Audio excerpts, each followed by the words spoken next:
Shut up and sit down.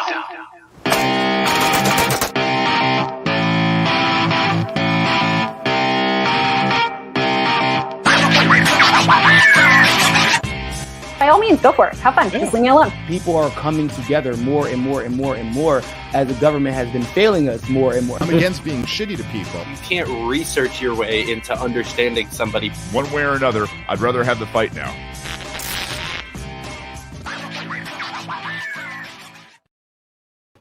What's up, guys? Welcome back to the Fight for Liberty show.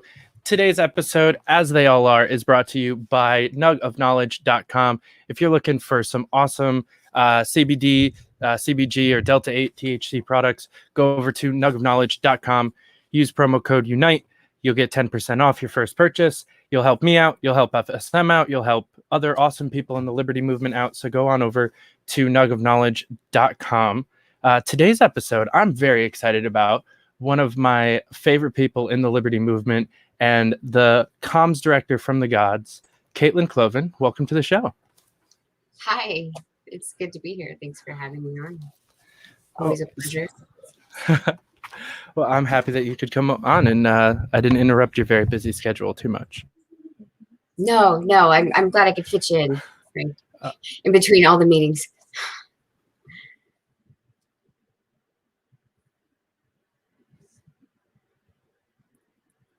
Oh shit, did he freeze?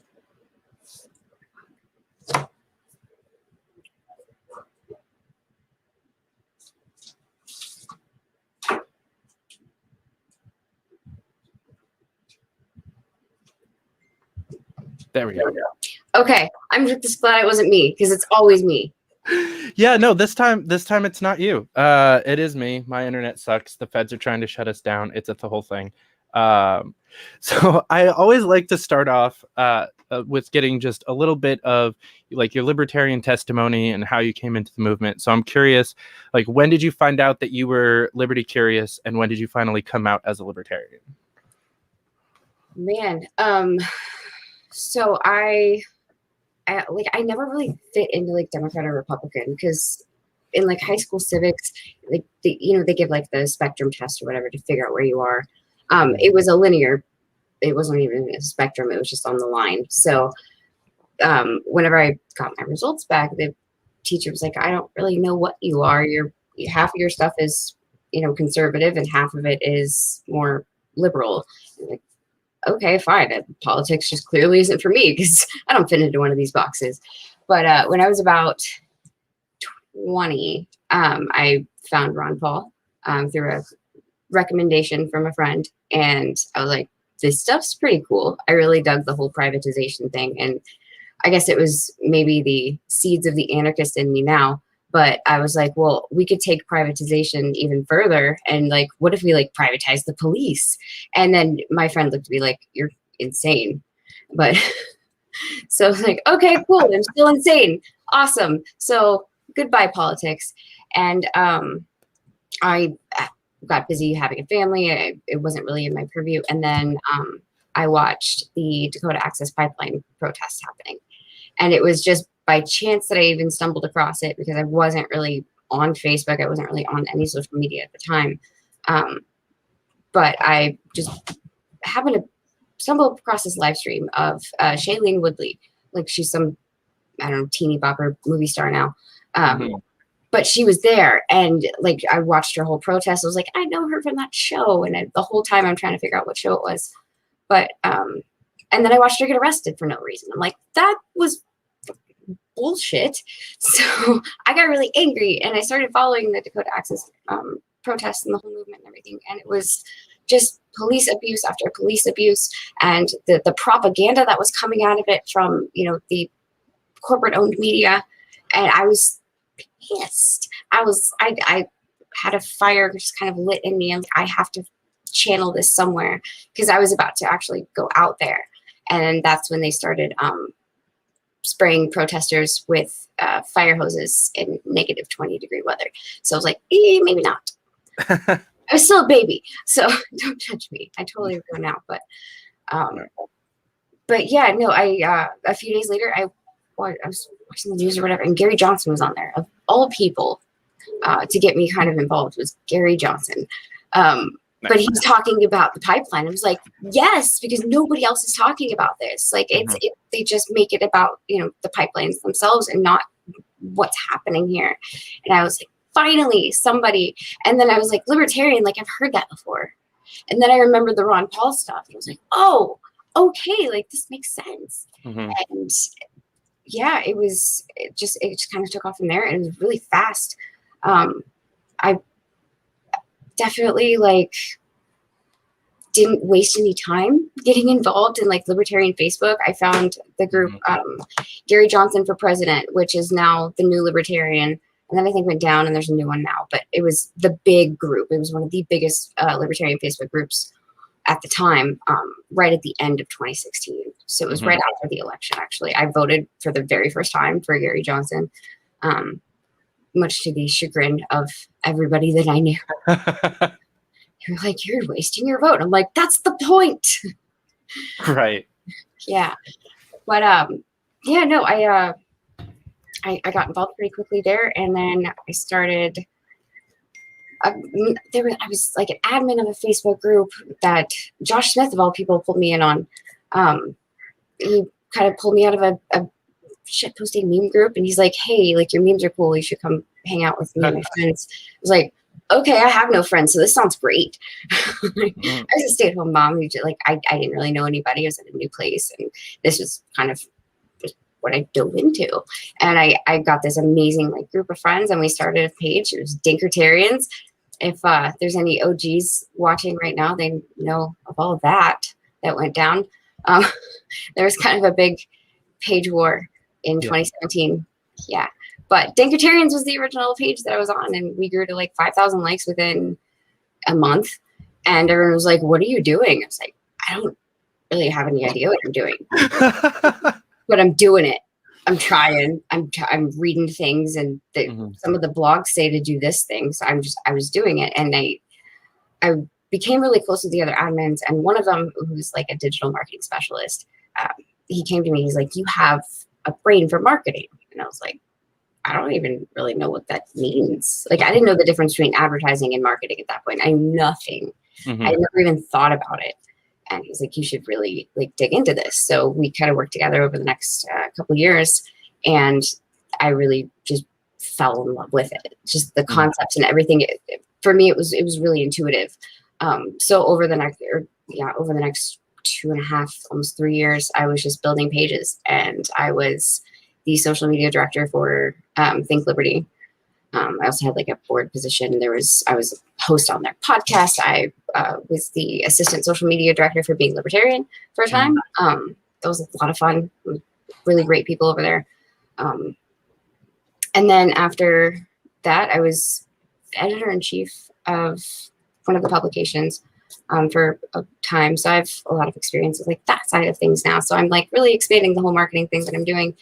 And I was involved in my state party as well. I started going to the state party meetings right after the election, and it was so cool. I was like, there's other people like me, and I was pretty heavily involved with the state affiliate, and there's a little bit of falling out, and I kind of left the movement for a while. I mean, not really the movement. I left the party, and I left all of the internal everything. I was like, I'm done. I'm not even working on campaigns. I just focused on the libertarian media outlet stuff. So that was a lot of fun, and I made a lot of really amazing connections in the movement, and I think that's really helped me move forward with my career and just move forward in the movement itself. So you almost answered my next question a little bit there, because I was gonna ask how you found out that you could fight the state with memes, and how that really became a part of your life. So Dinkertarians into a couple of the other pages, but was it? I'm curious about that, how that actually started up, and kind of the idea of activism through the interwebs. And was that something that you had thought about before, or was it just kind of just fell into your lap? And I was laughing at cat memes before. I'm embarrassed by I mean, now you're laughing at corn memes. It's not much of an improvement. They're so funny. So stupid, but they're hilarious to me. I don't know what it is. I don't know if there's like some weird repressed memory about corn that's just really funny, and it's just like triggering that for me. I don't know, but I laugh hysterically at every ridiculous corn meme I see. So I share them because I want to bring that joy to others. I don't think there's anybody else out there, but hopefully. I made someone pee their pants with that meme. Well, at least you're sharing and being benevolent to the people around. So as you started working more with the social media and the marketing stuff, you found out that you're also a data nerd and you like looking at that stuff.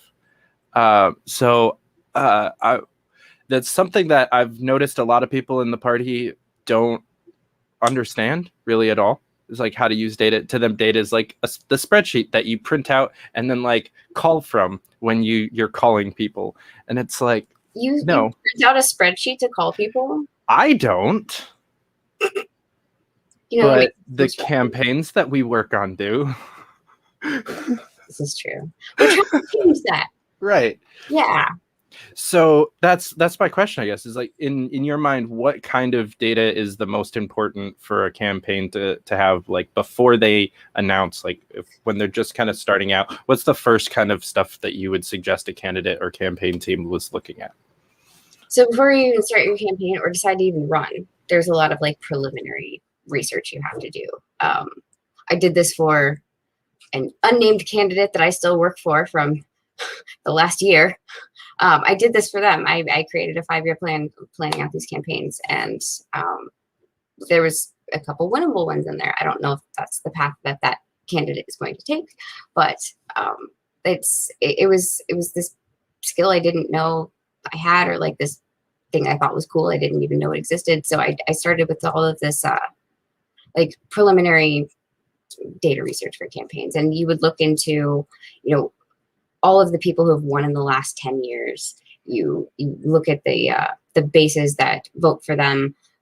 You compare that against like the number of registered voters. There's a lot of different factors that go into that, but just doing like your preliminary research on your demographics and who wins in your district. Mm-hmm. And how would one find a win number? Because that's an unfortunately hilarious conversation that I've had 4 separate times in the last week. Was what's a win number? Oh.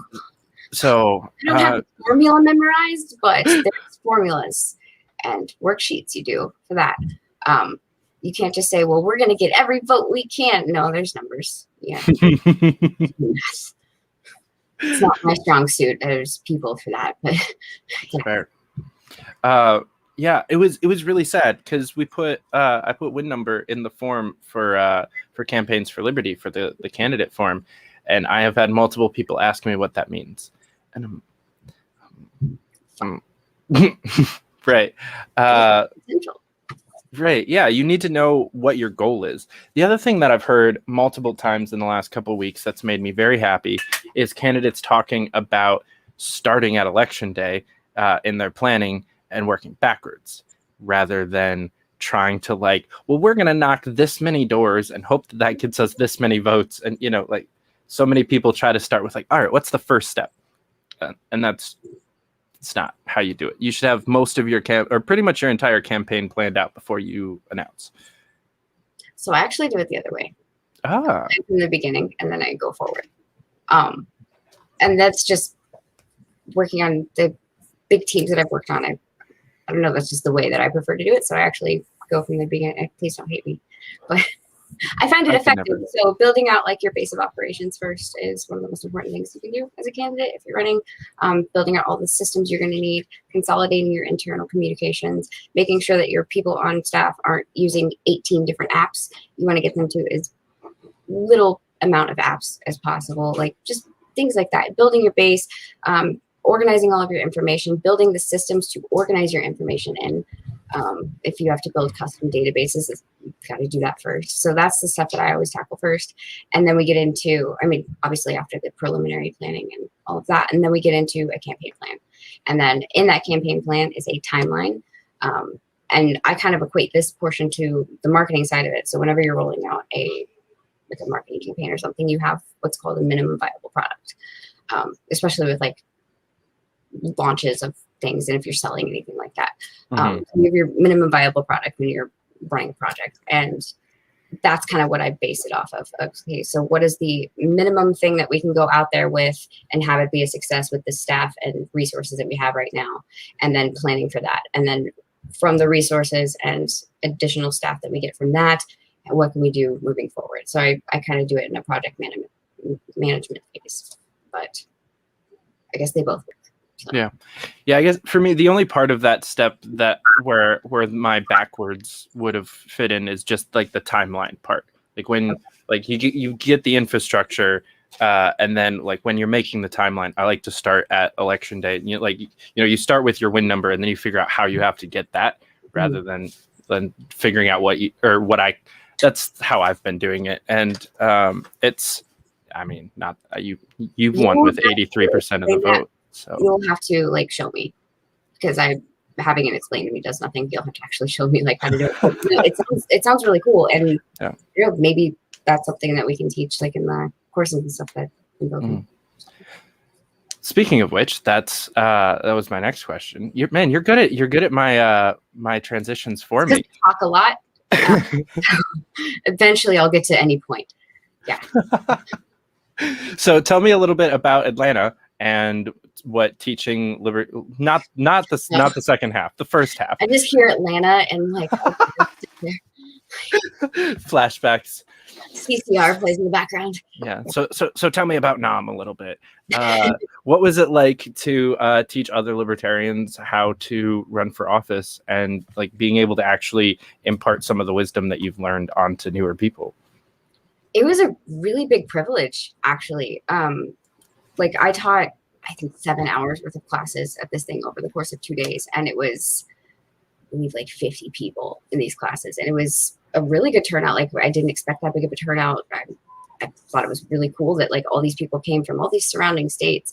And it was good activists, but they were trying to learn like a different portion of their activism, because like that's how dedicated everybody is, like who's really in this, who's putting in the work to do all the back end stuff that isn't like the whole glamorous stuff on, social media, and like being the face of campaigns. There's so much more to that. So it was cool to see like these really amazing people come together and expanding their base, just because they want to know more. Like they're not already doing enough with their 17 jobs that was handed to them. They want to do more. That's the really cool and like refreshing to see, especially during such tumultuous times in the LP. Yeah, it's interesting that how much good is going on behind the scenes with all the fuckery that's in the forefront. It's refreshing. I was talking to Chase a little bit last week about it, and he said that he actually had a friend that was there in the candidate track that just joined the LP like 2 weeks prior. Was like an old friend of his that like joined and was already there learning how to help on a campaign and ready to like be gung-ho and work on probably his campaign. But just like that's awesome that we're actually getting people like activated. We have a lot of sleeper cells in the liberty movement that need activation. We do. Yes, no, it's really cool. And there's so many resources that go into these classes. And there's, I believe, 7 more regional trainings. So like if you just head on over to like lp.org and search the regional trainings, they'll pop up. I don't know the exact link, but they're up there. And there's going to be some just all over the country, and they're a huge opportunity. It's free to get in. You just have to like register ahead of time. But the resources that were shared there were just incredible. Like I was taking a couple of the classes in the very short hours that I wasn't teaching myself. Like I was in the other classes because it was really engaging, and there was a lot of good stuff. So. What's the coolest thing you learned? Ooh, actually, so it was in my own class.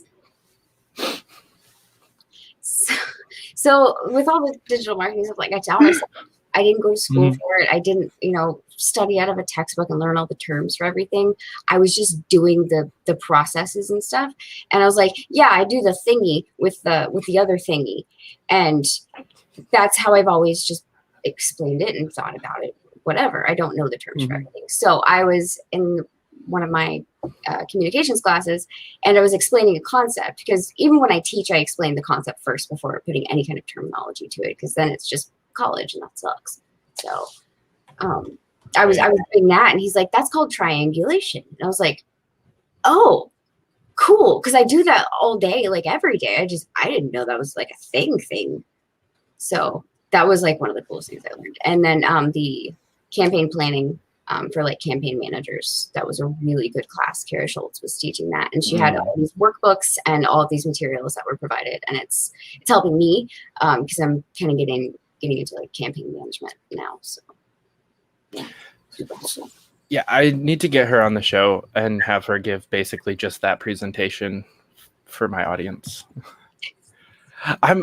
That's really what I want to focus on the next couple of weeks. Like I've got like Natalie Bruno coming on next week. I want to get Elaine Joan back. I want to get like these kinds of people who the LP is trying to replicate in these trainings. Like that's also the kind of people that I want to be like informing my audience on things, because there's some brilliant fucking people in this movement like yourself, and we need to like impart some of that knowledge onto as many people as possible. And like the campaign trainings are awesome, but there's other ways to get information around, and I think we're actually doing that well.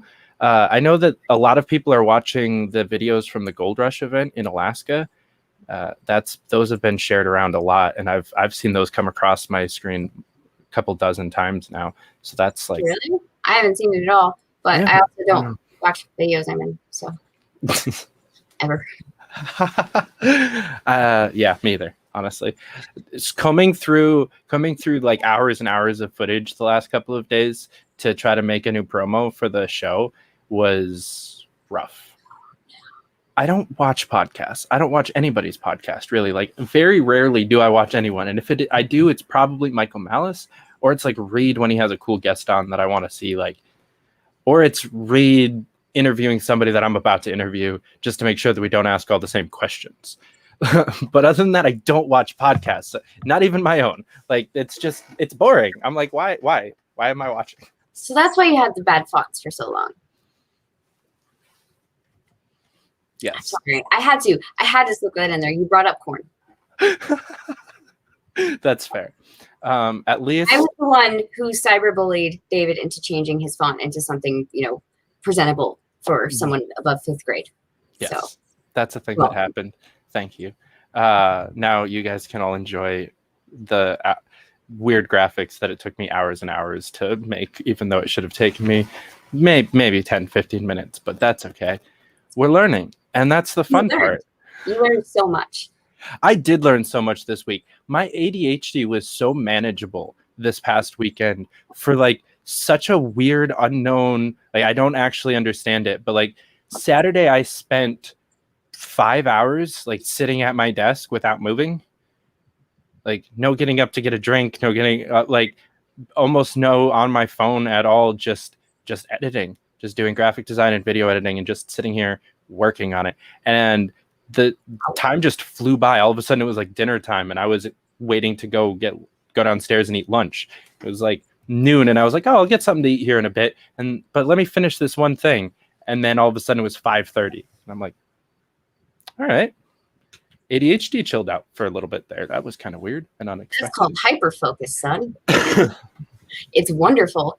I also have wicked ADHD and I use it to my advantage. Whenever I can hyperfocus, I'm like, okay, what's that thing I wanted to learn? And I try and make it very productive hyperfocus. But yeah, I'm glad yours has been manageable. Yeah, it was crazy lately. But yeah, no, that's for a couple days. It's back to normal. Oh, fun. Yeah. Yeah, super good times. But yeah, it's weird. I haven't actually hit like a hyperfocus stride in quite some time. So it was nice to just like accomplish some things and not be on social media. And that was necessary over the weekend as well, because just avoiding things is more fun. Yeah. It was a weird weekend for social media.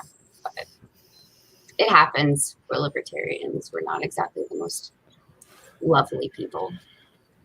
Radical individualism causes some problems every once in a while. Yeah. But that's all right. So you've worked in quite a few different roles on campaigns, whether it's like comms or social media or actually campaign manager. What's your actual favorite thing to do on a campaign? If you could like just focus on one thing, we have a fully staffed, there's 100 people, and you can just like actually do one legit job. What is it? Communications. Definitely.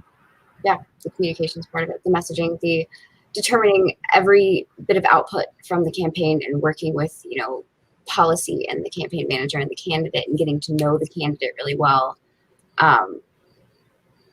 It's a really, really rewarding experience because you can, it's not like about the control, but like watching these ideas that you and the candidate have, like, and watching their passion come to life, like in written and digital media, like it's really, really cool. And to see the starting effect, like you're there for when the candidate gets the idea and then you put it through the processing machine and you put it out to the world, and then watching people react to it and watching minds change from what you've done from start to finish. Like it's really, really satisfying.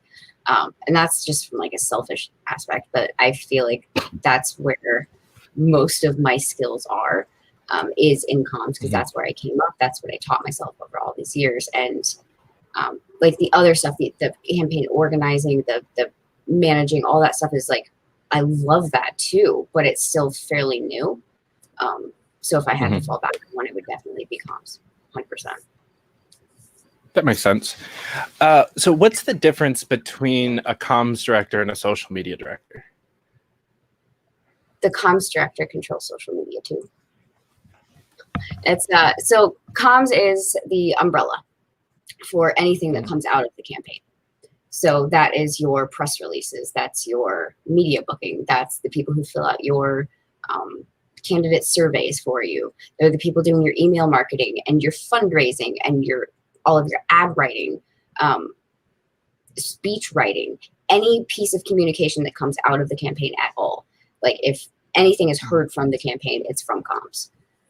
So that's managing all of that, and marketing falls under comms too. So it's big, and social media would fall under that too. It would be its own department. So usually as a comms director, I'll have like 3 to 4 directors. I'll have a social media director, I'll have an email director, and then I'll have a email and text, and sometimes phone baking. It depends on the campaign, but and then I would have the press secretary. So it's like 3 director positions. So it's umbrella with 3 major portion, or I guess 4 if you include marketing. So it's a really big job. It's overwhelming shit. Yeah. But, Yeah, I know a lot of times it's conflated as just like, oh, the comms director is the person that runs the Twitter account. And it's like, no, it's a little bit more than that. I wish it just ran Twitters. I would have the best day ever, every day. Because I'm on a lot of really cool accounts, and sometimes I make them talk to each other. I love that. It's my favorite. Knowing when it's you, it just makes it so much better. There is a way to know it's me by looking at it, and I will teach you the trick later. But there is a trick. I think I have an idea what that trick is, but we can talk about it later. So tell me a little bit about the relationship between a comms director and the candidate, because I find it, in my experience, very difficult to try to speak for somebody else that speaks well by themselves. You know, I've worked with some candidates that suck, and so therefore, like, being that bridge and that filter is necessary, and it's really easy to find your stride there of, like, you know, because they say dumb shit and you need to stop them from doing that, and like that's kind of your job. But with you, with like Spike, he's pretty good on his own. Like he could says dumb shit all the time. No, I'm kidding. Well, I mean, there is that. I've been on enough Zoom calls with him at this point. But he's really good. Like his own tweets are good, his own speeches are good. Like he can just say stuff off the top of his head. How do you interject your role as a comms director to take that weight off of him without like stepping on toes? Being open and transparent, honest, and never ever violating your candidate's trust, ever. Because that is the most important thing you can have in a relationship with a candidate and a comms director is the trust. Because there's so much trust there. Like you're speaking as the candidate, not only like through the words that you're putting out, but also as the candidate. If it's a small enough comms department, sometimes comms directors running social media. I've been in teams like that. So you are literally like in the candidate's DMs and you are seeing everything that's coming through. You are responding to things. You're putting out your own tweets. You're writing content for them. It's a huge trust thing. And having like very open and honest communication between like, I'm not really comfortable with this thing that you want to put out. And here's why. And then having those conversations is just, it's very beneficial to have that. And it's what you should look for the most in a comms director.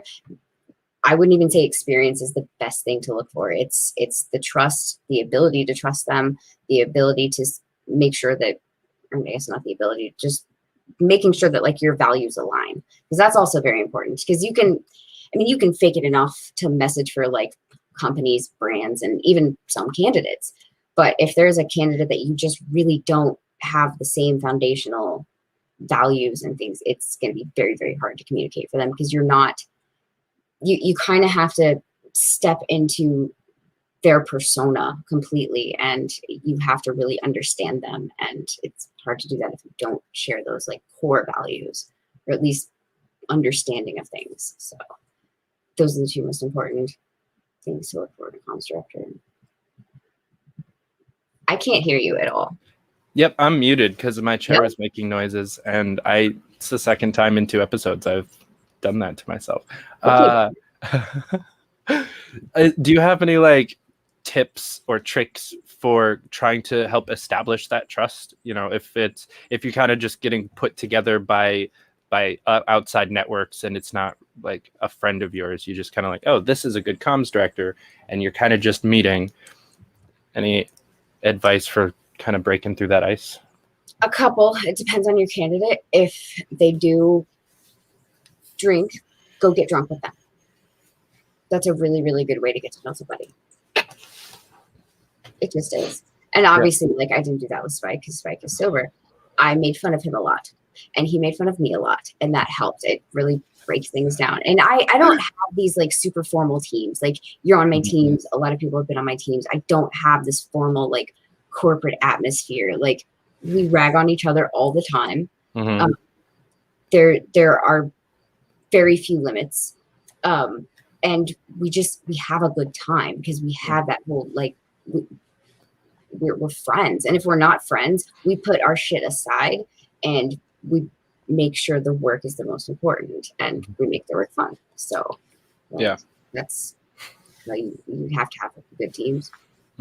Yeah, I loved it. Within like 10 to 15 minutes of my first meeting on the comms team, Spike was saying, somebody convinced me not to hit send on this tweet or something like that. And I'm just like, we were all like laughing hysterically. I thought for a second he was literally serious.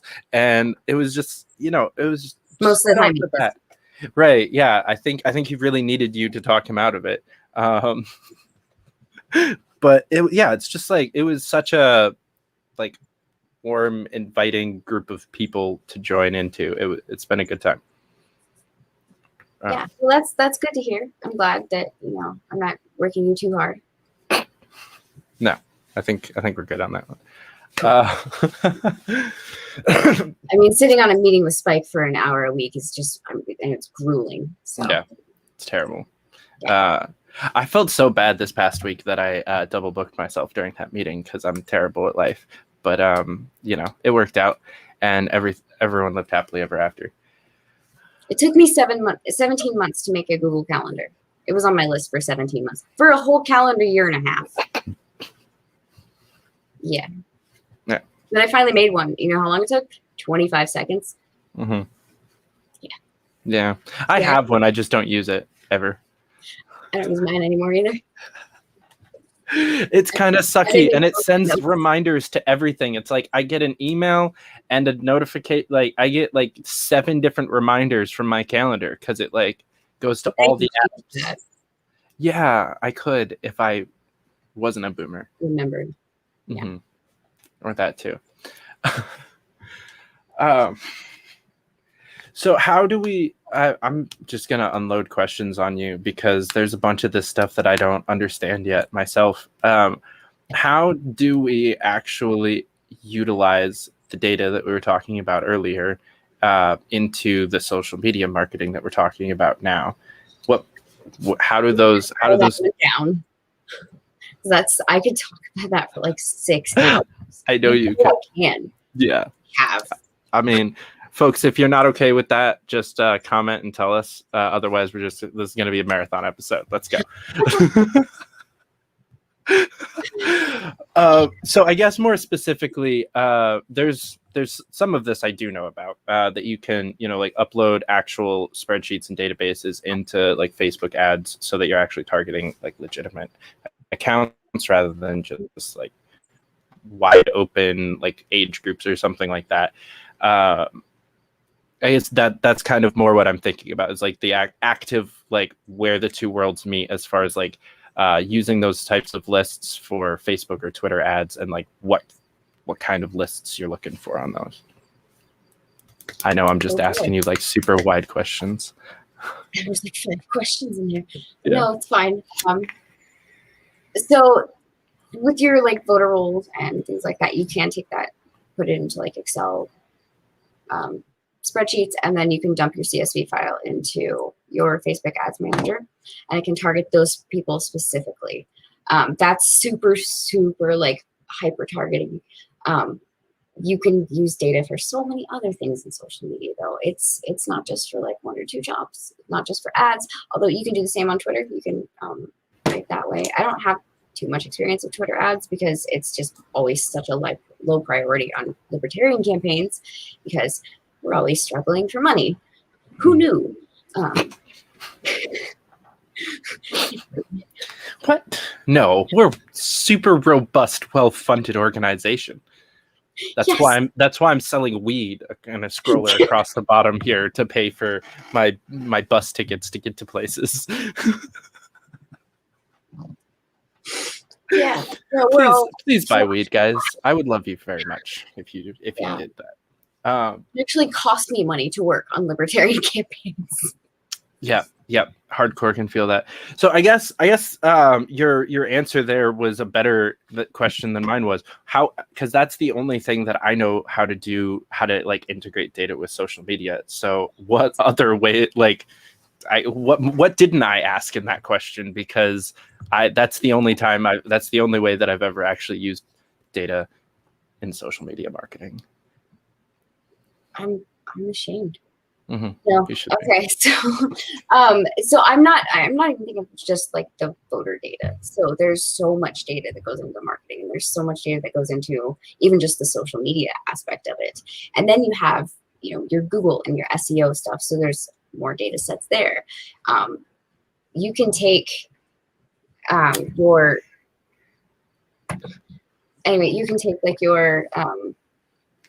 data from all those different areas, and you can kind of like combine it all and see what people you're hitting with everything. But that's a whole other thing. I won't get down that rabbit hole. I just get excited. Anyway, so you can take a lot of data. So I do a lot of research. So my big thing behind like communications and especially like social media management, because social media is its own thing under communications, content strategy. It's so important, and nobody ever does it. They just put out tweets or they just put out Facebook posts. There's no thought behind it. There's no it doesn't fall into any kind of bucket that's preconceived before. I feel so attacked right now. I know, because we had this conversation. I cured you, but anyway, so you're good now. You'll live. Yeah. But there's no strategy behind it. There's no research and figuring out what people actually care about, not just what they say they care about when they're asked in a poll, but what they're searching for, what they are talking to their friends about. All this data is out there. You just need to know where to look. I get a lot of like very, very generic data from Google. And I use that to kind of inform the direction of messaging. So I'll look up, what's been trending on Google over the last week or 2 weeks, depending on the client and how long the things are, and if it's a marketing campaign versus just like weekly organic. It depends on the time frame. But you would take the data, everything like everyone's been searching for within your geographic location, and then you just kind of compile that, and you try all these different ways to search for it, because it's actually kind of hard to pull that data. But if you find all the different search terms you're kind of looking for, and you just compile that all into like a spreadsheet or a document, or however you want to file it. I do it in documents because I'm actually not that good on spreadsheets, believe it or not. I've been meaning to take an Excel class. I learned on like Excel 97. None of that carried over.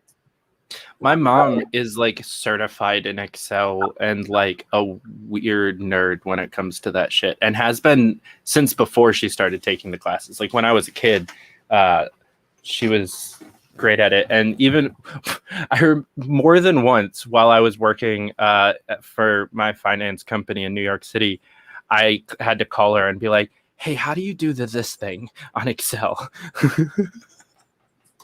That's why I got Airtable. It doesn't do shit for me. Yes. Yeah, it's pretty great. I do love me some Airtable.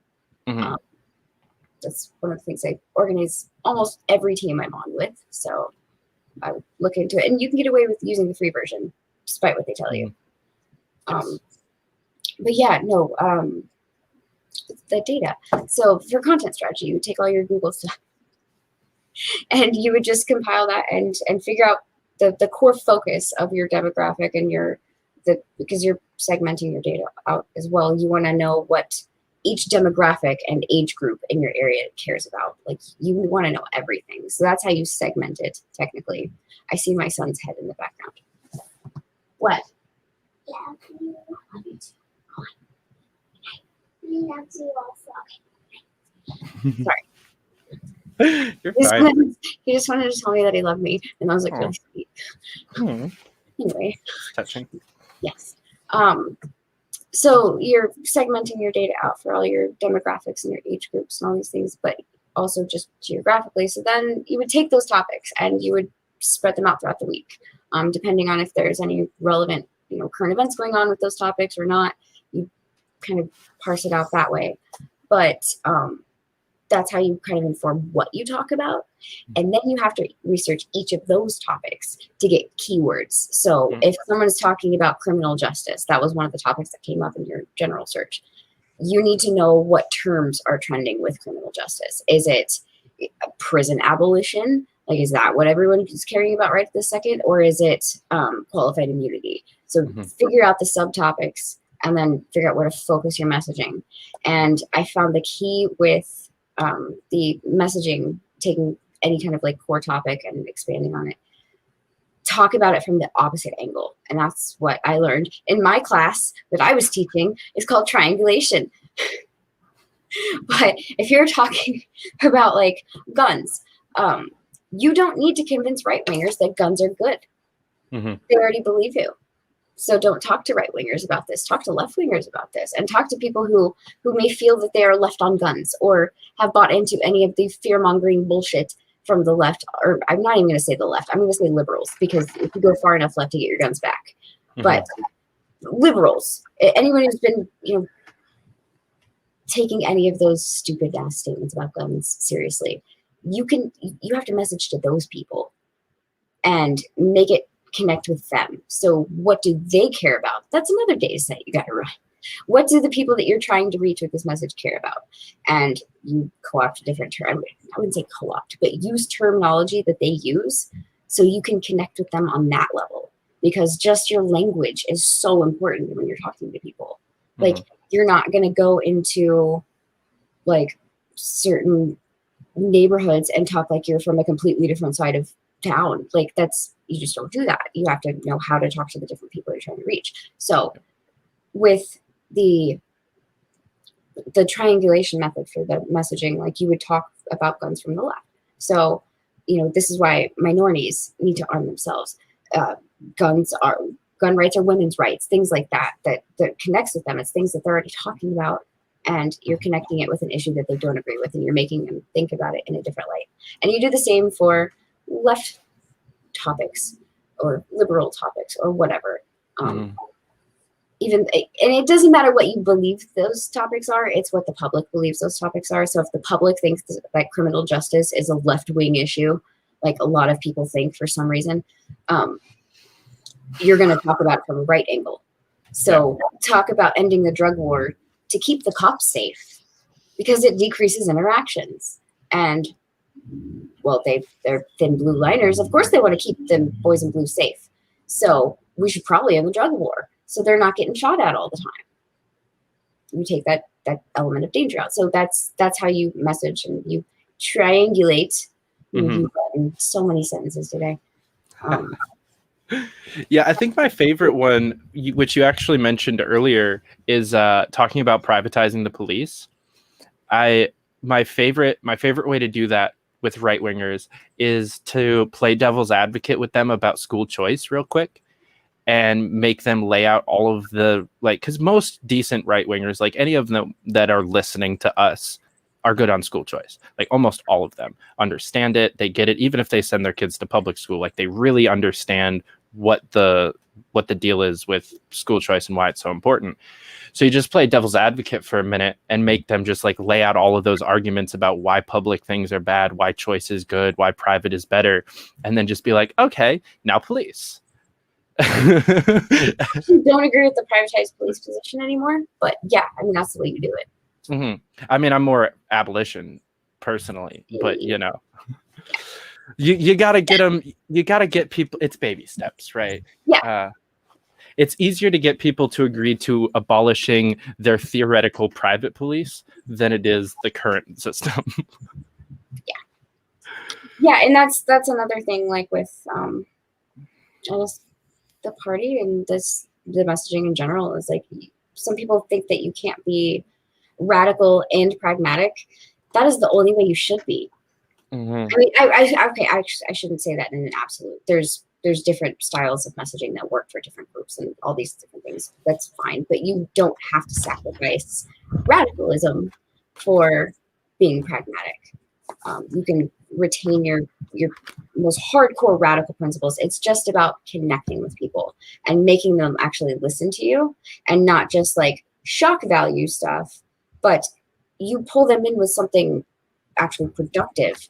And it's just, you connect with them a lot faster, and then you can start breaking down those barriers that they have when it comes to libertarian messaging. So yeah, it's how you do it. It's my favorite new phrase is pragmatic radicalism. It's, the pragmatic part is just the strategy and how you do it. It's how you do this, so you don't have to go out there and scream in grandma's face like legalize cocaine, but you can talk to her about how cocaine bans actually hurt the kids these days. So it's just, that's the pragmatic part of it, but you're still messaging legalize cocaine. Like that's not changing. Your principles don't change. The radical part of it doesn't change. Right. It's just the strategy itself. So everyone, not everyone, but a lot of people should be more pragmatically radical. Agreed. Yeah, and I know that we're talking about the words and not the caucuses right now. But no caucus. But yeah, I mean, I'm with you to a point. But I had a really cool conversation today. Somebody DM'd me and they were like, "Hey, would it be weird if I joined both the Pragmatist Caucus and the Radical Caucus?" And I was like, not weird at all.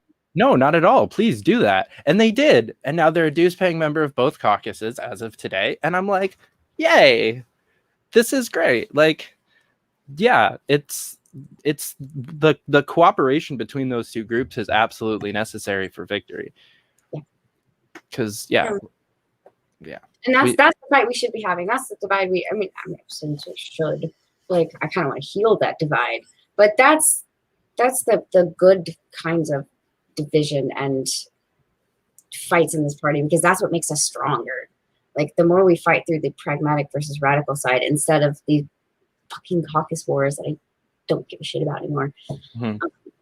Yeah, no, like, I'm with you.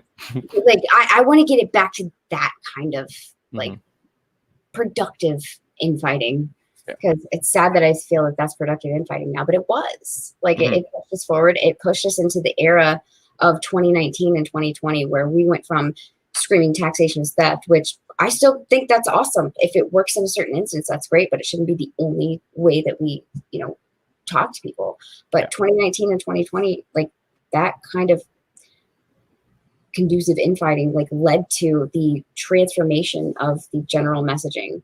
And now, I'm not saying everything that's come out of LP National, everything that's come out of candidates has been great, but like the general direction of messaging moved towards a more empathetic and user-based marketing strategy. And even if there wasn't like a grand strategy behind it, there was an evolution over the last 2 years to where we are talking to people on their level.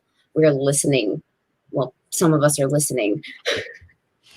Like that's where those fights end up. Yeah. I find I find it very hilarious that most people, when they bring up this conversation and say similar things to what you just said, they almost always use that example of taxation as theft. And it's ironic to me because in my mind, Dan Taxation is Theft Berman is one of the best empathetic messengers in the party. Like he literally wears it on a giant yellow hat, but he explains taxation is theft better than almost anyone else, and actually makes it hit home. Mean the phrase when I do that. That's just a cliche. I mean the way, like you don't like scream it in their face. Dan never does that. Dan brings it up in a productive manner, and like that's great. Use it. Like if he does so well at that too. Like I was blown away when I started to get to know him a little bit better and like kind of following him, and really, really good shit. And so yeah, it's not really the phrase itself. Like that's just like the stereotypical libertarian, but it's more the screaming in people's face and scaring them. Yeah, no, I don't mean to disagree with what you're saying. I was just adding on to that like the people that do just scream that, a lot of them are taking it from Dan or similar people who actually do it right, and they're just screaming it. And it's like, if just be the person you're trying to emulate a little bit better, like a little bit closer. Like don't just take his phrase, take his like follow-up phrasings too, and like his explanations and his direct activism and his like drug smuggling. Like do some of that too. All of his crimes. Yes. Do all of his crimes. That's on my bucket list. Do crimes with Dan Berman? Yes. Fuck yes. Yeah. That's a great bucket list. And Spike Cohen. This one I've technically done crime with Vermin Supreme. I don't doubt it at all. So I do want to bring up, we stayed pretty good on like, the practical side of things. I want to shift over to philosophical real quick and ask a contentious-ish question. Because as an anarchist and, an agricultural criminal who cares a lot about privacy, how do you marry that mindset within yourself with like the fact that you are spying on people all day with data? And I don't mean that like I don't mean that accusatorily. I'm just, how do we bridge the gap? I don't actually mean necessarily like yourself, but how do we continue to utilize that stuff whilst also like promoting things like DuckDuckGo and Brave and trying to like cut off our own avenues to that data? I think that makes us even better messengers for that kind of stuff, because we've seen the data that comes in. Like we know if Gloria down the street collects stamps. Like that's how much I know about people who live in certain areas that I've had their data. I mean, I honestly don't care who does what. So like, I'm not worried about the data, but Republicans and Democrats, they really do care about that stuff. Like I only care as far as messaging and doing the campaign work. Like I don't give a crap who you are outside of that, but they do. And they do a lot of shady shit with that data. There's a lot of selling shit back and forth, and it's difficult. Like once you kind of get your data in there, like you're in it for life. So I think that makes us better messengers for that kind of stuff. Like, hey, so you think that this is how they're spying on you. Here's how they're actually spying on you, and here's how to turn all that off. Here's how to get around that stuff. Here's all the data that they have on you. If we could get it out there to where I don't know if this exists already or not, but if people who deal in data could put some kind of like thing out there where people can find out everything that there is about them, like in a data, like what would show up for me in a data role or a voter role or something like that. Like that would be fun. That would be kind of cool, just so people could see all the shit that is out there. But I think, like I said, that makes us better messengers and that kind of stuff. But if we're successful in our messaging, that won't it cripple or at least severely handicap what you do? Yes, in the long run.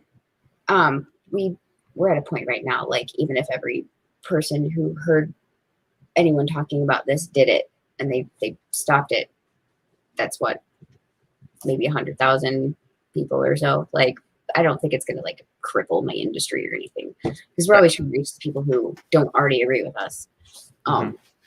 But yeah, no, eventually it will be a major thing, because cybersecurity is once again just a very big topic right now. With every time blockchain gets in the news, cybersecurity follows very quickly behind.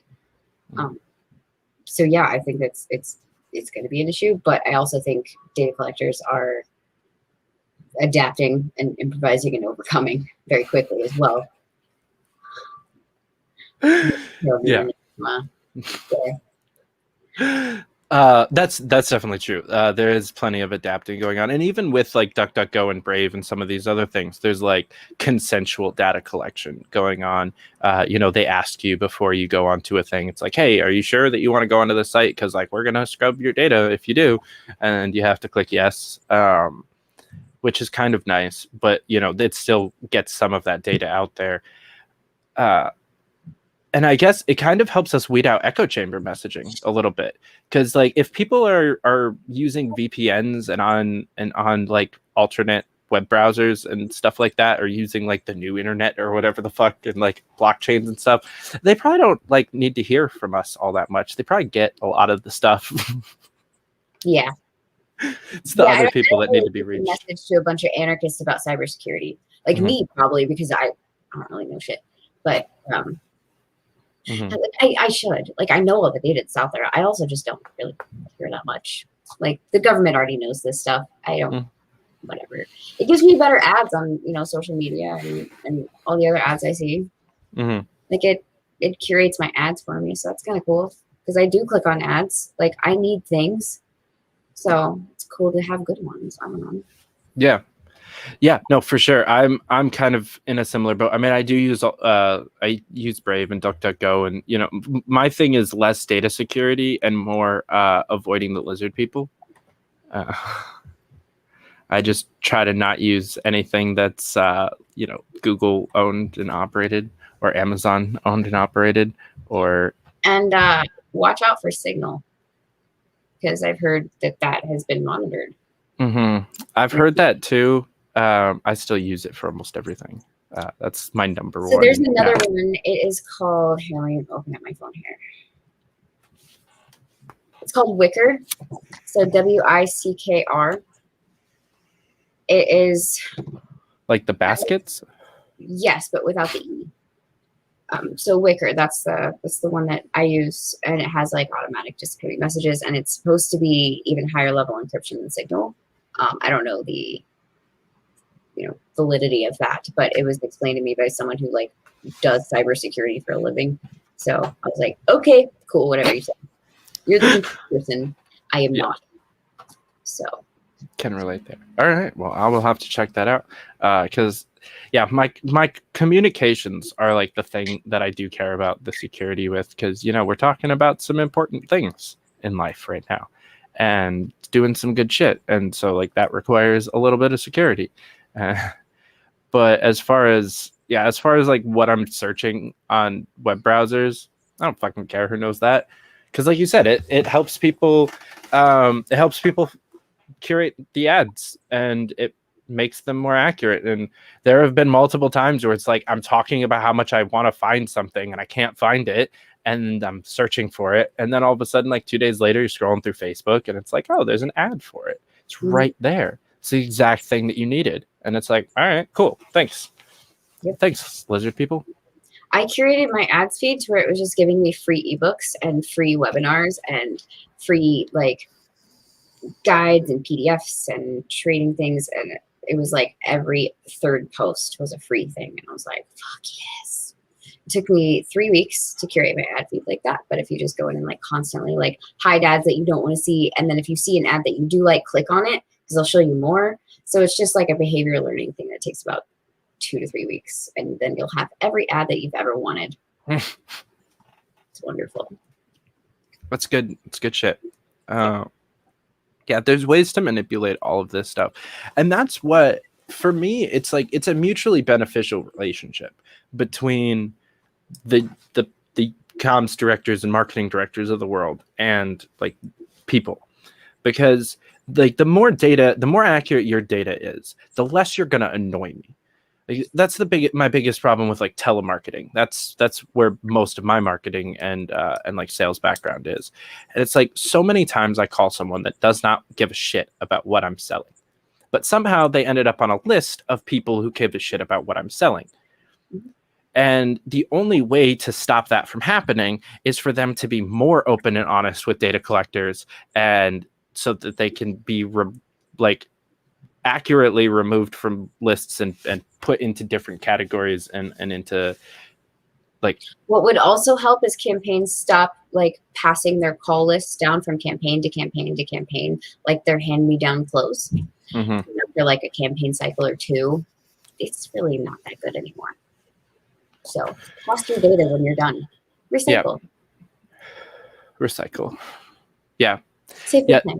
The only reason to keep that stuff around is if you actually have like a good data editing like integration with your calling.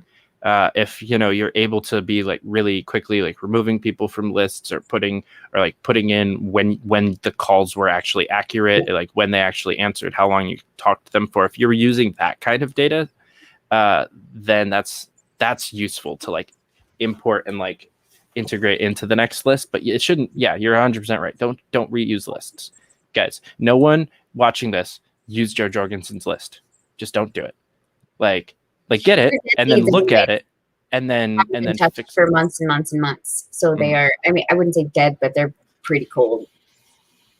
And the data that I have used from the Jorgensen campaign afterwards, I'm not having like a lot of return on it. So yeah, that's a little bit sad. It is, but that's how it goes. We just got to get our own data and have like a centralized database for all of it. I don't know why that was funny, but anyway, central database for all of our data for the whole party would be like really cool. Yeah, Ken Millman, if you're watching. Man, just subtweeting people on the live stream. I love it. Yeah. That would be great. And that's what the Democrats do. That's what really woke me up to a lot of this stuff was working for Tulsi Gabbard. It's like getting to use Van for almost 6 months, and getting to play around with all of the fun things in there. I love Van so much. Oh my God, it's so much better than anything else I've ever used. I got a quick look at it for like 12 hours one day, and I fell in love, and it made me almost want to be a Democrat again, just for their data and their data system. But then I remembered that they like bombs in cages, so but their data is really cool. Bombs in cages. Bombs in cages. Van is so not user friendly in any way, shape, or form. It's god awful. Their like email system makes me want to kill myself, but it's not like, well, it's just so intricate and confusing. And if you don't know what you're doing, especially like when it comes to like pulling the lists or like there's just, if you don't know what you're doing with data entry and like manipulation at all, and like you don't know how to interact with it, like a good database like that, and how to do the things, it's just so confusing. But that's a good thing. It's okay. Yeah, I mean, I learned eventually ish. I still don't really know what all the buttons did. It's okay. Just don't press the red. Oh my gosh, my favorite thing about the Tulsi Gabbard campaign, and I was actually really happy because I saw someone else do it the other day. I think it was Yao, actually. I don't mean to add them if it wasn't them. But we sent out at least a dozen emails in the 6 months that I was helping run their like the comms part, that had like draft something in the subject line. Like at least a dozen. I did it twice, I think. Tulsi's sister did it once, which was the best of all of them because she like. They were sent out like that? Yeah, they like actually sent out to the full email list with like draft 12 in colons or whatever. And that's the most embarrassing part, is that we blasted out to the world that it took us 12 drafts to fucking fix this email and send it out. Like, they don't need to know how many drafts it took. That's really sad. How do you send out an email without a subject? Like, doesn't it give you an error? How do you miss that? Well, no, because you have to, like, we would be sending out, because you have to send out a draft email to like a list of like 6 or 7 people almost every time, and that changes to get like approval from everyone. So there's like a send out, like, yeah, so you basically send it out like a real email, just like in to a different list, and then everyone texts you and says, yeah, go send it, and then you just switch it to a different list and click send. And if you don't delete the draft part from what you're sending out, then it's fairly easy to fuck up, but it's still quite embarrassing, and we did it too many times. Once would be enough. Yeah, for me it's just hilarious how many of us did it though, because it wasn't like there was one person running our emails that like fucked up a bunch. Like I said, like I think twice or maybe 3 times I did it, but like multiple other people did it like 2 or 3 times also. It was just, I guess like if you're like going really quick and whatever, you're like see it happening, but that's so sad. Yeah, you know me, I don't focus on things very well. That's true.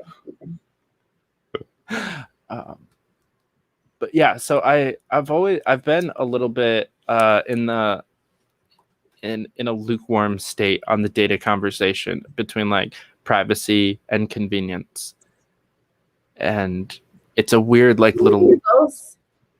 I think consensual data is the future. I hope I'm right. I doubt I'm right, but I hope I'm right. I think that's the way that we should go, is like more consensual, like data pools and things like that, where you are like companies being very upfront about their data policies, and here's what we collect, and here's what it's for, and here's the 5 people we're going to sell it to next year, and here's what happens if the company goes under, like things like that. Just laying it out there would be really, really great. And I'm seeing that a lot more now, like with a lot of user agreements and things that every time you download an app, there's a user agreement, but they're being a lot more upfront with what they do with your data. So I hope that continues moving forward.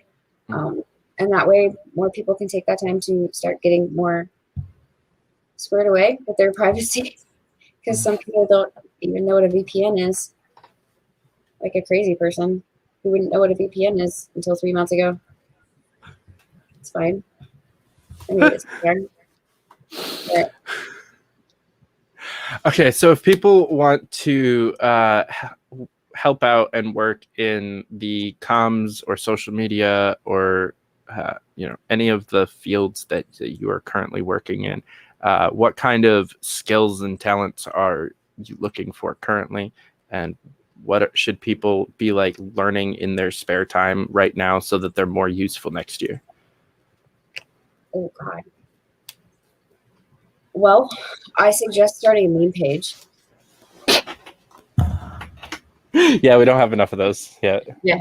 No, I would do it and use that as practice. Figure out, what works for the algorithms, what what the algorithm's like. And I hate saying the algorithms. They're not this monolith. Like, a lot of it is determined by user activity. And a lot of libertarians think, oh, the algorithm's just screwing me, I'm shadow banned. It's like, no, you just have bad content. Like, people are interacting with it because it's boring. There's no graphics. You typed 16 paragraphs. You're not shadow banned. You're just boring. I'm going to make that a bumper sticker. A shirt, and I'm going to wear it to trainings. But anyways, so yeah, no, there's a lot of the algorithm stuff. And like, if you study that beforehand, or if you study it as you're like building a meme page, and you don't have to get like 20,000 likes or anything like that. Just play with it. Use it as a testing thing. I have 3 test Facebook pages. They're literally called test page 1, 2, and 3. And I just test out different features on them. I have them set for like different page types and things. Just mess with them. Mess with the platforms as much as possible. Figure out what works for you, and then get to know the platform like in your own way without having someone else explain it to you, because it's the best way you're going to learn these platforms for social media. And then reach out to people in the movement first to learn more. Like, if you know anybody who does any of the social media stuff for the LP and the Liberty movement, reach out to them first, because they have that niche knowledge. Because if you go out and take a bunch of marketing courses, they're going to teach you marketing for brands and product jobs, and that stuff does carry over.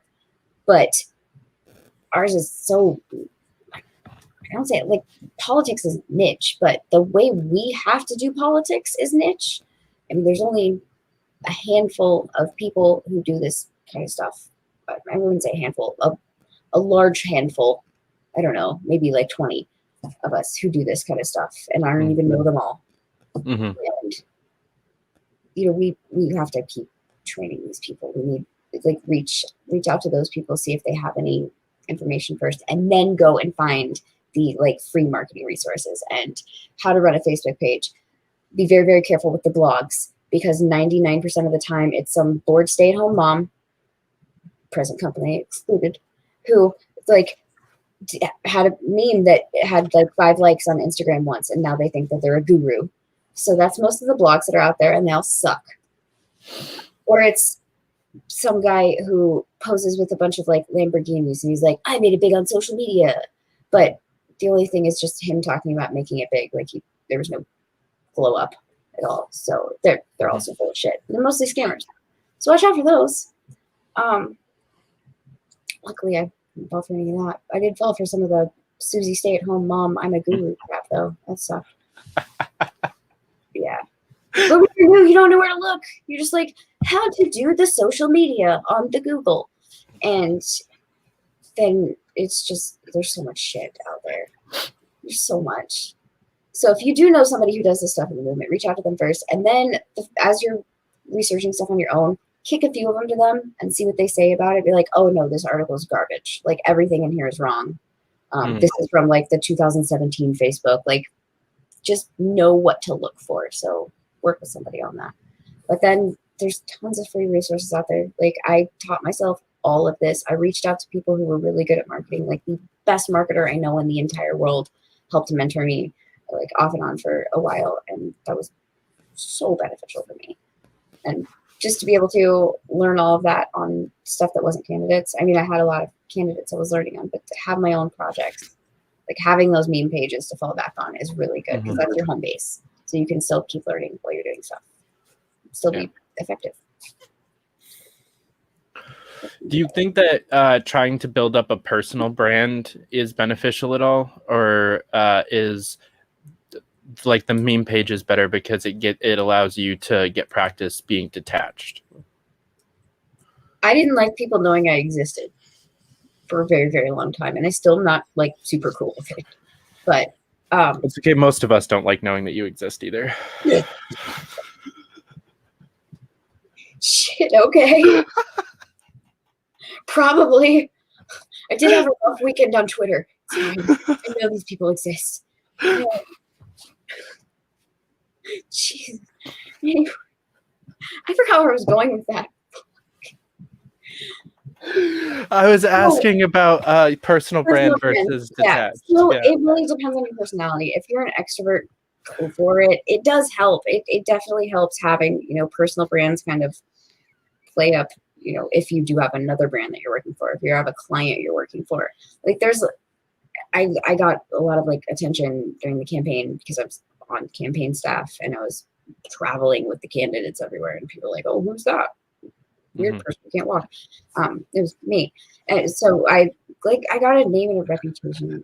It's so weird, but I have that now. So like people, I don't know, like they think that I should have a personal brand, and I still don't.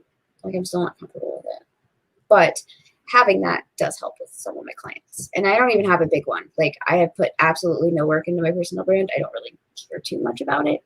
I think I have this in my Twitter bio. Like I save all my good jokes for my clients. Like, yeah, like that's where I put the energy and stuff into. But if you do want to build a personal brand, it really just depends on your personality. If you are an extrovert, go for it. See how it goes. Like there's benefits to having it. Like anything that you prop up, if you have a good personal brand, anything that you prop up, that's affiliate marketing. You're going to help other people, get attention, and you're going to grow your own brand that way. When it comes to like mine though, no, I don't, it's not something I focus on too much. That's fair. Yeah, I feel like getting invested in your personal brand like inevitably makes you a shitty person. No, I don't think so at all. It really depends on who you are. That's fair. And Maybe I'm just inevitably a shitty person. It takes like a lot for me to call someone a shitty person. I mean, maybe not like off the cuff, like, yeah, you're a fucking piece of shit, but like genuinely thinking someone's shitty, like that takes so much. So like, that's fair. I don't know.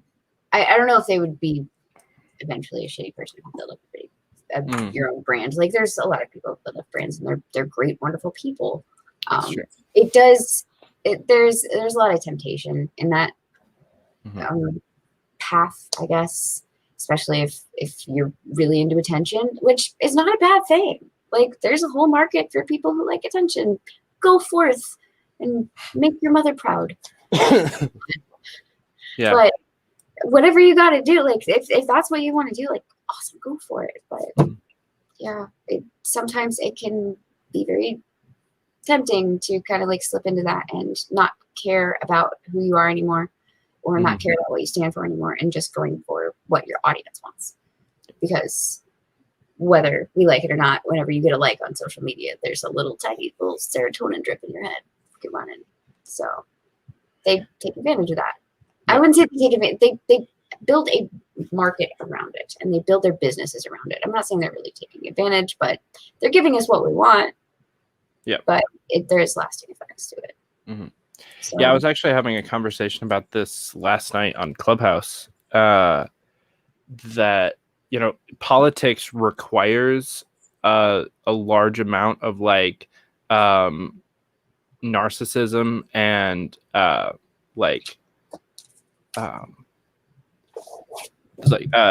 sociopathy, like of just like being completely detached from like emotion for a second and just like trying to figure out how to do the best thing and like manipulate the situation to the best of like politics requires a little bit of that, and in my opinion it works out best when the campaign or the candidate has none of it, but the campaign manager or like their immediate staff has it in kind of like a detached way for them. So we were talking about like photo ops when you're doing things. Like the candidate shouldn't be the one that's like, oh man, bro, take a picture of me. Like take a picture of me knocking on doors. Take a picture of me like feeding homeless people. Like they shouldn't care.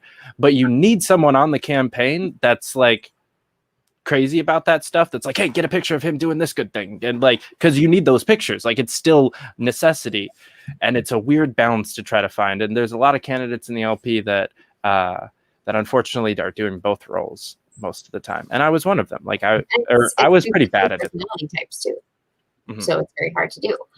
It's not impossible. Like there's always different personality combinations and things, but it's hard to find the person who can do both of those effectively.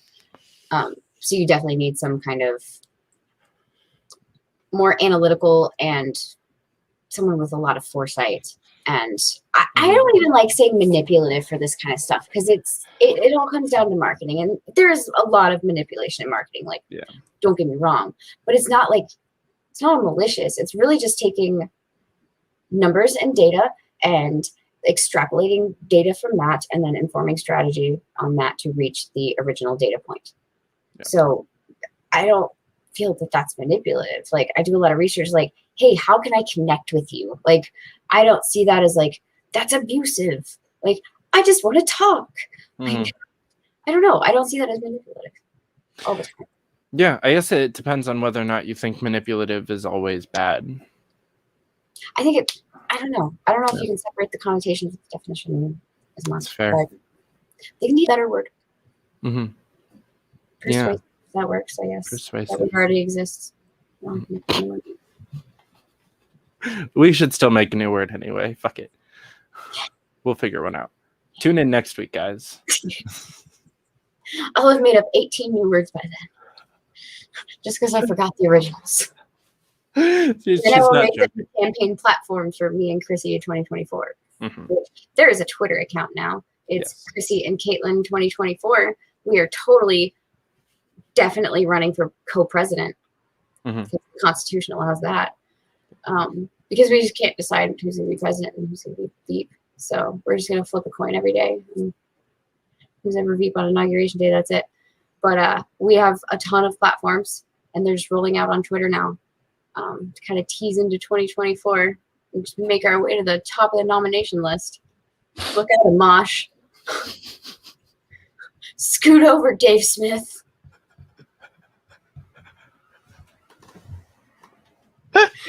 One of our platforms is to rename New Mexico Diet Arizona. Fuck it, why not? Yeah. Also, you're replacing is it the Star Spangled Banner or the Pledge of Allegiance? Pledge of Allegiance. The Pledge of Allegiance with the Navy SEALs copy pasta. Yep. Fun for the whole family. I'm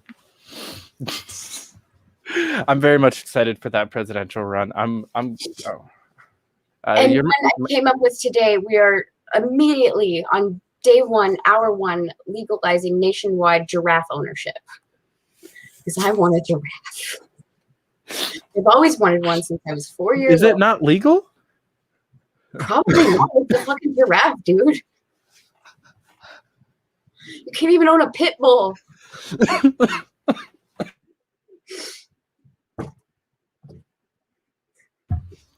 Have you heard the Joe Rogan stand-up about Texas and why so many people have tigers there? How many people have what? Tigers. There are more. Fun fact, and I'm not making this up.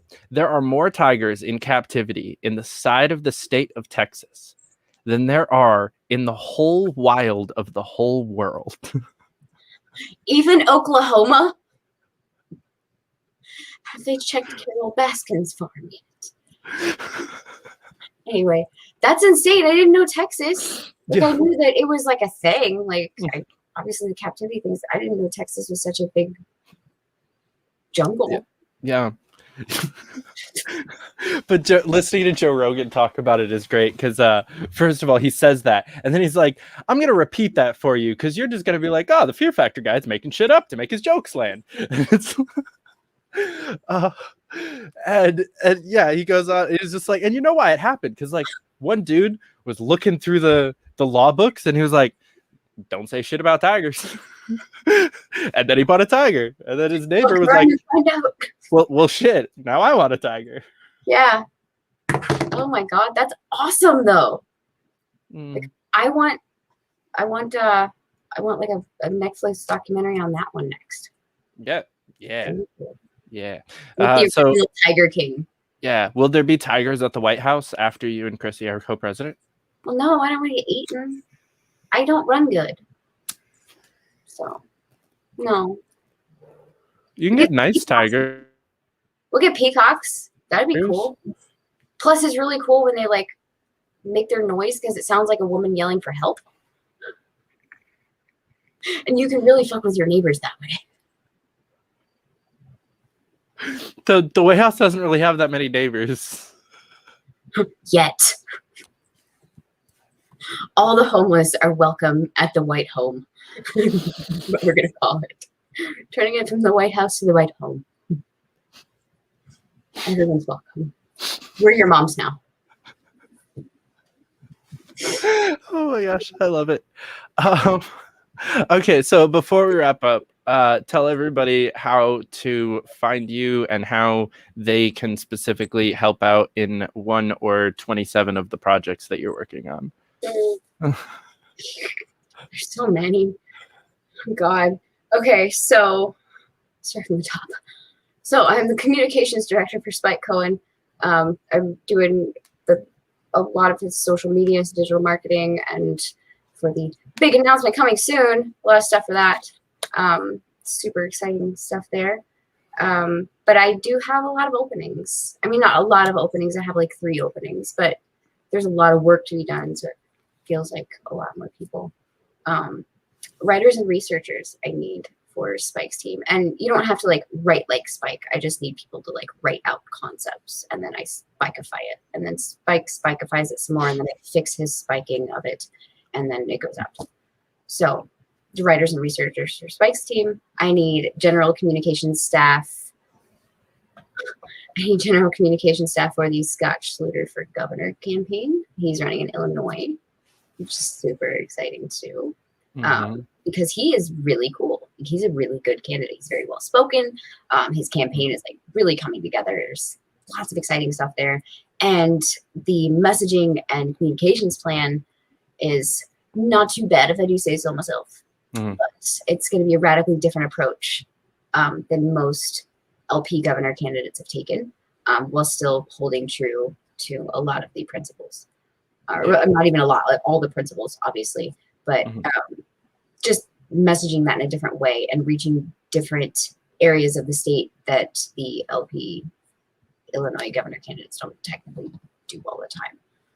If you guys want to figure out a little bit more about him, you guys can go to the Free Speech Media Facebook page. I interviewed him last week for it's just like a nice 25-minute interview after he made his announcement. So, you know, a nice bite-sized portion of who he is and why he's running. So go check that out. He is amazing. I'm also on the Stacey Pressman for New York City Mayor campaign. I'm the communications director for that. And we are about to get really rolling here very soon. And I need everybody. I need so much help. So please come work for me. I need you to write social media posts. It's fine. It's my teams are fun. Like David can attest.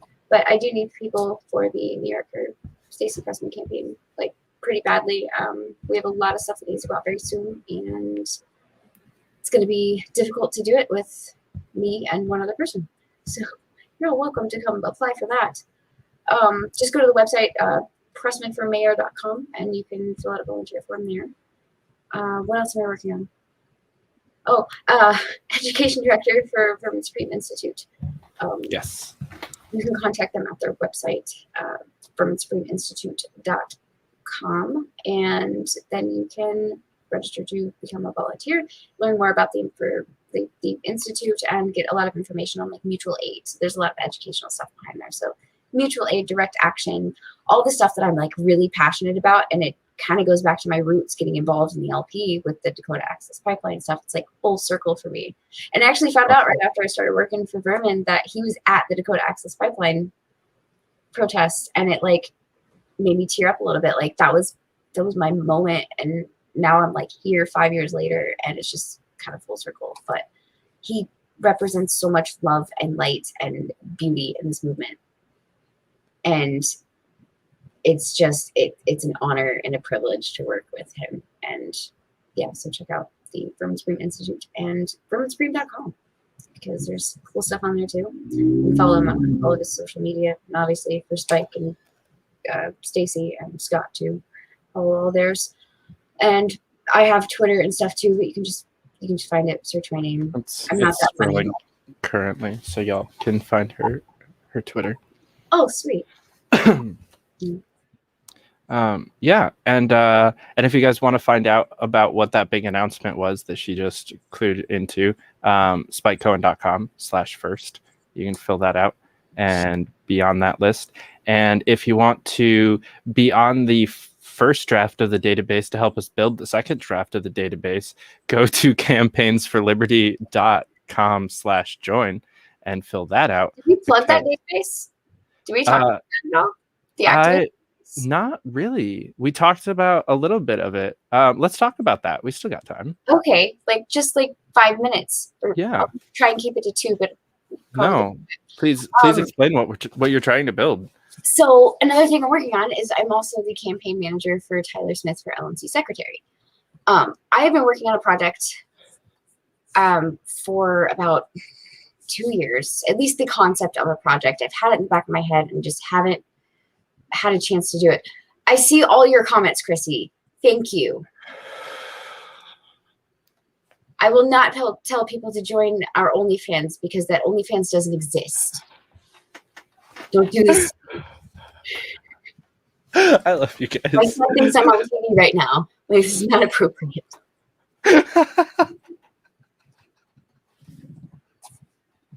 I'm dead. Okay, yeah. So I mean, this is an appropriate conversation for an LNC secretary. That was a great segue. Yes. So, kind of a passion project and thing I've been working on the concept for a long time was an activist database, an unofficial one that is not organized directly by the party and just open source, and to where everybody can be in this database of activists within the LP, because everybody is always looking for people for their campaigns. And we have clusters of activists all around the country, and we have a lot of really active people, but they don't know where to go. There's no job posting board. Mm-hmm. Like, why? Why is there no job posting board? So we're going to make one. Whenever he gets elected LNC secretary. So we're going to have a job posting board.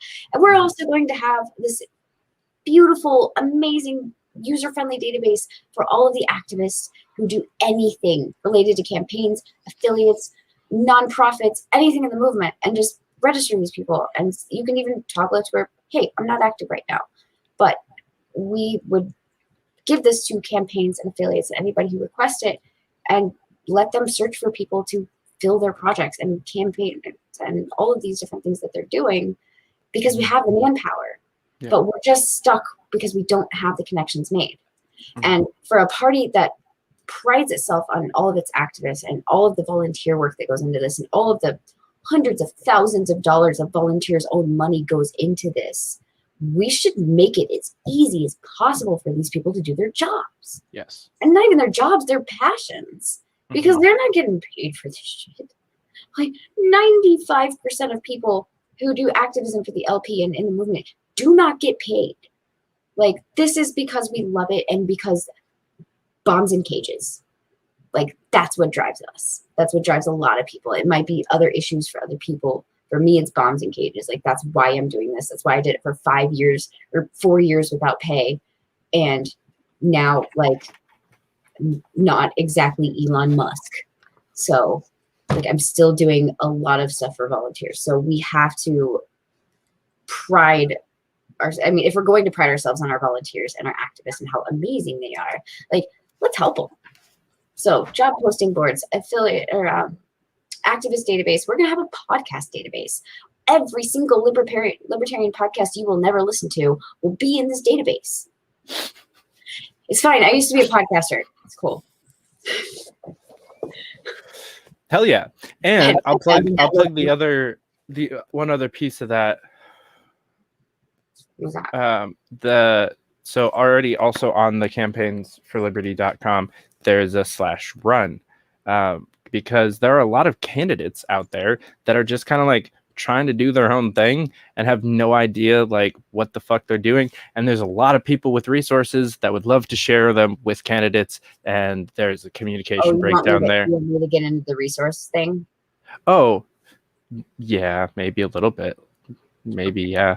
But yeah, so go to that if you're trying to run for office in the next couple of years, go to campaignsforliberty.com/run and fill out that, so that those of us that are trying to impart knowledge on people can find you at the correct time and like help you accurately and figure out who you need to talk to and what you need, because that breakdown of communication is what is crippling our movement right now.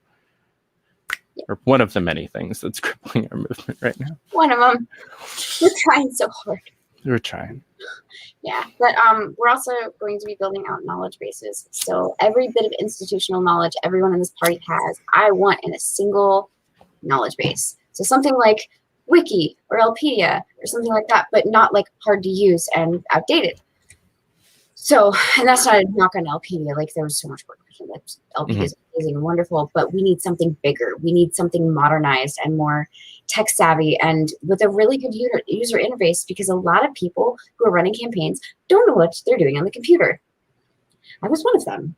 So we need a user-friendly database for all of the institutional knowledge in the LP, whether it's campaign workbooks, campaign managing SOPs, how to run a Facebook page, how to set up events on, I don't know, Eventbrite, like all of these different things, turn them into trainings, as well as here's all the information organized in these buckets, easy to find and is searchable, and people can add comments to it, like, hey, I used this and this was cool, but I would tweak this a little bit. Having everything there and just organized well is going to be monumental. So that way, when a candidate does sign up with that form, like, hey, I want to run in 6 months, we can send them an email 3 months later and say, hey, do you still want to run? Because here's access to our knowledge base. And here is the 10 things you'll definitely want to grab, including NDA forms. Like we'll have those because we're going to ask candidates to submit the NDAs that they use for their campaign. So we can just have the new candidates come in and grab those and tweak them, because I couldn't find NDAs for one of my candidates. Like I couldn't get an NDA from anybody. And I was like, I'm not a lawyer. I don't know what these words mean. I can't make my own.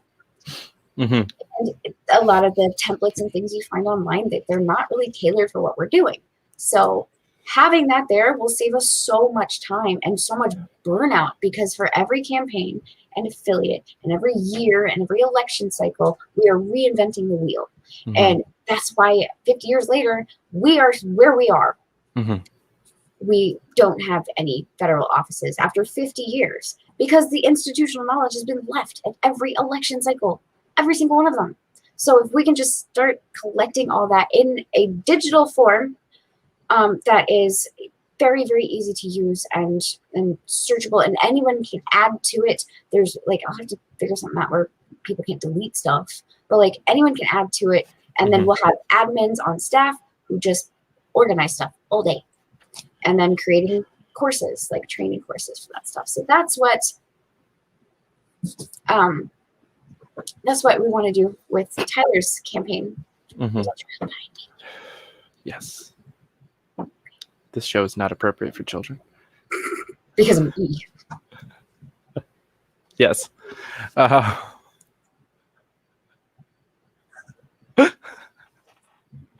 All right, guys. So yeah, that's the dinosaur right now. It's fine. Dinosaurs are good. I like dinosaurs. I've learned way too much about dinosaurs lately because my nephew won't shut up about them. He just all day. Would you like more dinosaur facts? I think I'm good for today. I spent a couple hours with him today, and it was a lot. So yeah, follow Caitlin on everything that she just mentioned, and reach out to her if you're interested in getting involved with any of this. Also, Tyler Smith for chair is a great person. Secretary, not chair. Not chair. Wow, I didn't say that. Tyler Smith for secretary. So sorry, JBH. That was not intentional. Nope, didn't say that. That's his @ that's scrolling across the bottom. He's a great person to reach out to if you want to get involved in the movement in general, with Outright, with the LP Arizona, with the LNC, like anything like that. Like reach out to Tyler. He's a great resource. And if you don't already, follow me. Because I'm fun and I can get you plugged into things, and that's kind of most of what I do at David Fite. So thanks so much for watching. Caitlin, thank you so much for coming on. This was great. Thank you. it was a lot of fun. I'll have to come back on soon. Yes, that'll be great. We'll have more nerd talks about data and science and things, or maybe just dinosaurs. Yeah. Yeah. I can do a whole show on dinosaurs if you want. I know you can. I will bring like hand puppets for Mhm. demonstrations Mm. if necessary. Okay. Reenactments. Yeah. Mhm. All right. So tune in next time. All Really right. good. All right, guys. We'll catch you back here tomorrow night. Until then, keep up the fight. Hey, fighters. Thanks for watching. Don't forget to follow, subscribe, and support the fight by going to linktree/Fight for Liberty.